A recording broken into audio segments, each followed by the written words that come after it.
পায়ে আঘাত ছিল, আর তাই গত কয়েকদিন ধরে কার্যত খুঁড়িয়ে হাঁটছিল দাঁতালটি। আঘাতের চিকিৎসা করতে তাকে ঘুমপাড়ানি গুলি করে কাবু করার চেষ্টাও হলো বন দপ্তরের তরফে, কিন্তু রবিবার দিন ভোর চেষ্টার পরও দাঁতালটি বাগে না আসায় রাতে হাল ছাড়ল বন দপ্তর। বাঁকুড়ার জয়পুর জঙ্গলে একটি দলছুট দাঁতাল বেশ কয়েকদিন ধরেই খুঁড়িয়ে হাঁটছিল। বিষয়টি নজরে এড়ায়নি বনকর্মীদের। এরপরই বন দপ্তরের তরফে হাতিটির উপর সর্বক্ষণ নজরদারির নির্দেশ দেওয়া হয়। তাতেই দেখা যায় দাঁতালটির একটি পায়ে গভীর ক্ষত রয়েছে। এরপরই হাতির পায়ের চিকিৎসার জন্য একটি দল গঠন করে বিষ্ণুপুর বন বিভাগ তলব করা হয় ঘুমপাড়ানি গুলি করার ব্যাপারে বিশেষজ্ঞদেরও।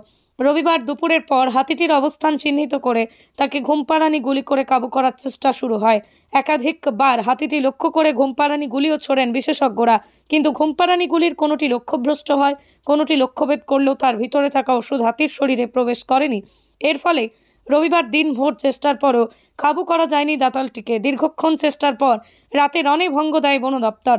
বন দপ্তর জানিয়েছে, হাতিটি রবিবার যেভাবে এক স্থান থেকে অন্য স্থানে দ্রুত সরছিল তাতে তার পায়ের ক্ষত অনেকটাই সেরে উঠেছে বলে মনে করা হচ্ছে। তা সত্ত্বেও আগামী বেশ কয়েকদিন দাঁতালটিকে কড়া নজরদারির মধ্যে রাখা হবে। প্রয়োজনে ফের ঘুমপাড়ানি গুলি করে তার চিকিৎসার ব্যবস্থা করা হবে। বেসিক্যালি একটা এলিফ্যান্ট টাস্কার আছে, ওর আমরা 2-3 দিন ধরে অবজার্ভ করছিলাম। ওর একটু পায়েতে ইঞ্জুরির মতো মনে হলো আমাদের, ওর মুভমেন্ট নর্মাল ছিল না, একটা পায়েতে একটু লিম্পিং করছিল।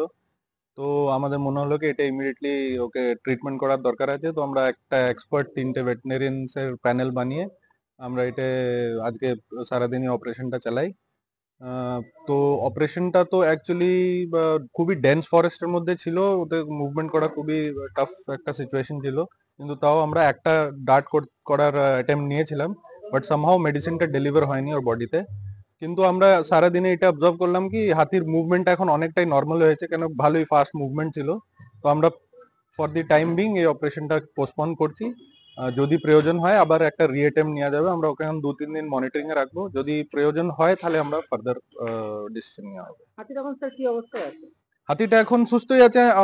আমাদের ফিল্ডের অবজারভেশন যা বলছে, ও খাবার দাবারও খাচ্ছে এবং অনেকটাই সুস্থ আছে, আগে থেকে অনেকটাই বেটার আছে।